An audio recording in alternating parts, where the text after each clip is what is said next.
Hello my all lovely students and my all friends. I hope आप लोग बहुत अच्छे हैं, पढ़ाई भी बहुत अच्छे से कर रहे हैं। फ्रेंड्स, आज का जो साइंस का लेक्चर है क्लास 7 का है। हम चैप्टर फर्स्ट पढ़ रहे हैं, न्यूट्रिशंस इन प्लांट्स। ठीक है, इसके पहले 2 लेक्चर ऑलरेडी इस चैप्टर का कंप्लीट हो चुका है। अगर आप लोगों ने नहीं देखा है तो ज़रूर वो लेक्चर जाके देखिए। आप लोग प्लेलिस्ट में जाके क्लास 7 के प्लेलिस्ट में डायरेक्ट उस लेक्चर को देख सकते हैं। और अगर आप प्रीवियस लेक्चर नहीं देखेंगे तो आप इस लेक्चर से कनेक्ट नहीं हो पाएंगे, क्योंकि कंप्लीट चैप्टर एक वीडियो में पॉसिबल नहीं है, ज़्यादा ड्यूरेशन हो जाता है तो आप लोग भी देखने में इंटरेस्टेड नहीं होते हैं। इसलिए मैं छोटे छोटे पार्ट्स में एक एक टॉपिक को कवर कर रही हूँ। ठीक है, चलिए आज का लेक्चर स्टार्ट करते हैं। फ्रेंड्स, इसके पहले हमने फोटोसिंथेसिस पढ़ा था। ठीक है, फोटोसिंथेसिस कैसे होता है प्लांट्स में, क्या प्रोसेस है, ये सारा डिटेल में हमने डिस्कशन किया था। ठीक है, और यहाँ पे डायग्राम भी है फोटोसिंथेसिस का, क्या क्या यूज़ होता है, chlorophyll, light green, carbon dioxide, oxygen, water, mineral, ये सारा डिटेल डिस्कशन किया था प्रीवियस लेक्चर में हमने, जिसे आप लोग देख लीजिएगा। आज हम पढ़ेंगे फ्रेंड्स, आज एक क्वेश्चन है। प्रीवियस लेक्चर में हमने क्या पढ़ा था कि जो पत्तियां होती हैं पेड़ की, उसमें जो ग्रीन कलर होता है, इस वजह से फोटो उसमें क्लोरोफिल होता है। जिस पत्ती का कलर ग्रीन है उसमें क्लोरोफिल होता है। हाँ, अक्सर हम यही जानते हैं। बट क्वेश्चन है कि whether plants with deep red, violet or brown leaves also carry out photosynthesis। यदि पौधे की जो पत्ती है वो डीप रेड है, मतलब गहरे लाल कलर की है, वॉलेट कलर की है, ब्राउन कलर की है, तो क्या उसमें फोटोसिंथेसिस होता है? ये क्वेश्चन है। देखिए यहाँ पे कुछ पत्तियों के फिगर दिए हुए हैं, आप लोग ध्यान से देखिए। देखिए इसमें रेड भी है, ब्राउन भी है, वॉलेट भी है, ग्रीन भी है ना? तो अलग अलग कलर की पत्तियां हैं, तो क्या इसमें फोटोसिंथेसिस होता है? ये है आपको क्वेश्चन। और ये क्वेश्चन आप लोग के दिमाग में भी आता होगा कि क्या ओनली ग्रीन जो लीव्स हैं, ओनली उसी में फोटोसिंथेसिस होता है? चलिए देखते हैं इसका answer. All the leaves have chlorophyll even other than green. सभी पत्तियों में क्लोरोफिल होता है ग्रीन के अलावा। मतलब ऐसा नहीं है कि सिर्फ ग्रीन में ही क्लोरोफिल होता है, और भी जो कलर की पत्तियां हैं उसमें भी क्लोरोफिल होता है। ठीक है, the large amount of red, brown and other pigment mask the green color, but photosynthesis take place in these leaf also।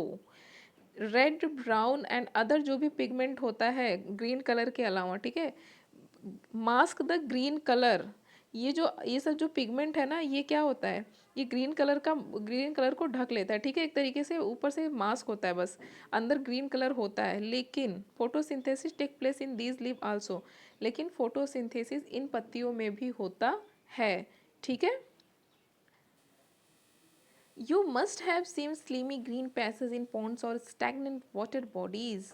आप लोग ने अक्सर देखा होगा कि ये ग्रीन कलर की पतली सी पैच, जहाँ पे जाओ, अगर कोई तालाब है, कोई पॉन्ड्स है, या फिर जहाँ पे पानी रुका हुआ है, ठीक है, वहाँ पे ग्रीन स्लीमी क्या होता है, पैचेस होते हैं, जिसे आप लोग ऐसे नॉर्मल भाषा में काई कहते हैं। काई से आप सबको समझ में आ गया होगा, ग्रीन कलर की एक परत हो जाती है ना, पतली पतली, उसे हम क्या कहते हैं, काई कहते हैं। ठीक है, such passage are generally formed by the growth of organism call algae. और ये जो पैसेज होते हैं, ये कैसे होता है, ये जो कुछ सूक्ष्म जीव होते हैं उनकी वजह से ये फॉर्म होता है, जिसे हम एल्जाई भी कहते हैं। ठीक है, do you know why algae are green in the colour. क्या आप जानते हैं कि जो एल्जाई है वो ग्रीन कलर में क्यों होती है ना? द एल्जाई गेट इस ग्रीन कलर फ्रॉम क्लोरोफिल। ये ग्रीन कलर में होती है क्लोरोफिल की वजह से। ठीक है, इसमें क्लोरोफिल होता है। And even prepare their own food by photosynthesis. और ये अपना जो फूड है वो फोटोसिंथेसिस के प्रोसेस से प्राप्त करती है। ठीक है, तो आप लोग को एक चीज़ तो क्लियर हो गया कि ऐसा नहीं है कि सिर्फ जो ग्रीन कलर की पत्ती दिख रही है उसमें ही क्लोरोफिल है। रेड, ब्राउन, वॉलेट और भी जो कलर की पत्तियां हैं उसमें भी क्लोरोफिल होता है। ठीक है, क्योंकि ये जो लार्ज अमाउंट में जो रेड होता है, ब्राउन होता है, ये क्या होता है, अंदर ग्रीन पिगमेंट होता है, उसके ऊपर ये मास्क रहता है। ठीक है, तो ग्रीन पिगमेंट होने की वजह से इसमें भी फोटोसिंथेसिस का प्रोसेस होता है, यानी इन पत्तियों में भी फोटोसिंथेसिस का प्रोसेस होता है। और जो आपकी काई होती है वो जो ग्रीन कलर होती है वो भी क्लोरोफिल की वजह से ग्रीन होती है। और ये किससे फॉर्म होती है, कुछ सूक्ष्म जीव जिसे बैक्टीरिया कहते हैं ना आप लोग, सूक्ष्म जीव से ये उत्पन्न होती है। ठीक है, अब आगे देखते हैं synthesise of plant food other than carbohydrate. Carbohydrate के अलावा भी जो पौधों में भोजन है उसका संश्लेषण कैसे होता है। हमने फोटोसिंथेसिस में पढ़ा था ना, पौधे कार्बोहाइड्रेट प्राप्त करते हैं, है ना। तो यहाँ पे है कि कार्बोहाइड्रेट के अलावा भी पौधों में भोजन का जो संश्लेषण होता है कैसे, आइए देखते हैं। We know We now know that through the process of photosynthesis plants synthesize carbohydrate। हम अब जानते हैं कि फोटोसिंथेसिस के प्रोसेस में कार्बोहाइड्रेट का सिंथेसाइज करते हैं प्लांट्स, ठीक है, यानी उसका संकलन करते हैं कार्बोहाइड्रेट का, ठीक है, एब्जॉर्ब करते हैं। The carbohydrate are made up of carbon, hydrogen and oxygen. जो आपका कार्बोहाइड्रेट है ये किससे बना होता है, कार्बन, हाइड्रोजन, ऑक्सीजन। कार्बोहाइड्रेट किससे मिलके बना है, कार्बन, हाइड्रोजन, ऑक्सीजन, ठीक है। They are further used to synthesize the other components of food like proteins and fats. They are further used to synthesize the other components of food. इसके अलावा भी पौधों में अदर कंपोनेंट जो होते हैं फूड के, वो क्या होते हैं, प्रोटीन्स होते हैं, फैट होते हैं, जिसको पौधे सिंथेसाइज करके रखते हैं, यानी जिसका संकलन करके पौधे रखते हैं, ठीक है। ओनली कार्बोहाइड्रेट ही पौधों को नहीं चाहिए होता है। प्रोटीन्स और फैट्स ये भी फूड कंपोनेंट्स हैं प्लांट्स के, ठीक है, जिसे सिंथेसाइज करके रखते हैं, उपयोग करते हैं, ठीक है। बट लेकिन प्रोटीन्स और नाइट्रोजनी सब्सटेंस, जो आपका प्रोटीन है ये क्या है, नाइट्रोजनी पदार्थ है। विच कंटेन नाइट्रोजन, जिसमें नाइट्रोजन होता है, किसमें, प्रोटीन्स में। यानी पौधों का अदर कंपोनेंट क्या है फूड का, प्रोटीन एंड फैट। और जो प्रोटीन है वो नाइट्रोजनी पदार्थ है, जिस प्रोटीन में नाइट्रोजन होता है। Now it might come to your mind that from where do the plants obtain nitrogen. अब आपके दिमाग में आ रहा होगा कि प्लांट्स में नाइट्रोजन कहाँ से, प्लांट को नाइट्रोजन कहाँ से प्राप्त होता है, ठीक है। क्योंकि आपने देखा कि पौधों का भोजन सिर्फ कार्बोहाइड्रेट नहीं है, प्रोटीन और फैट भी है। और प्रोटीन क्या है, नाइट्रोजनी सब्सटेंस है, और उसमें नाइट्रोजन होता है। तो अब दिमाग में आना स्वाभाविक है कि पौधों को नाइट्रोजन मिलता कहाँ से है, ठीक है। आइए देखते हैं। In the air nitrogen is present in gases form in abundance. हवा में प्रचुर मात्रा में गैस के फॉर्म में नाइट्रोजन होता है, ठीक है, ये तो आप लोग भी जानते हैं। जब कभी plants can not absorb this nitrogen, जब कभी पौधे इस नाइट्रोजन को एब्जॉर्ब नहीं, अवशोषित नहीं कर पाते हैं, तब क्या होता है, bacteria present in soil convert this gases nitrogen into A usable form and release it into the soil. तो जो बैक्टीरिया प्रेजेंट होती है मिट्टी में, ठीक है, मिट्टी में कुछ बैक्टीरिया होती है ना, तो वो इस गैस, ये जो गैस के फॉर्म में नाइट्रोजन होता है, इसको यूजेबल फॉर्म में कन्वर्ट कर देती हैं, यानी जिसे पौधे यूज़ कर, जिसका उपयोग किया जा सके इस फॉर्म में।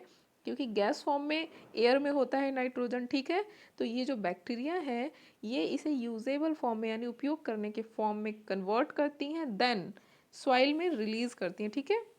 इसकी वजह से मिट्टी में नाइट्रोजन होता है, और उस नाइट्रोजन को पौधे एब्जॉर्ब कैसे करते हैं, वाटर के माध्यम से, ठीक है, वाटर के माध्यम से पौधे उसे एब्जॉर्ब कर लेते हैं, अवशोषित कर लेते हैं, ठीक है।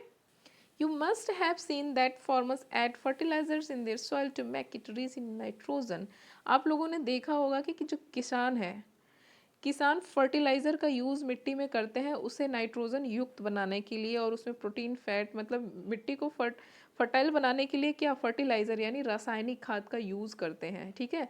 यूरिया, पोटास, क्या क्या डाला जाता है ना मिट्टी में, तो उसमें नाइट्रोजन प्रचुर मात्रा में मिट्टी को मिल जाता है फर्टिलाइज़र से, ठीक है।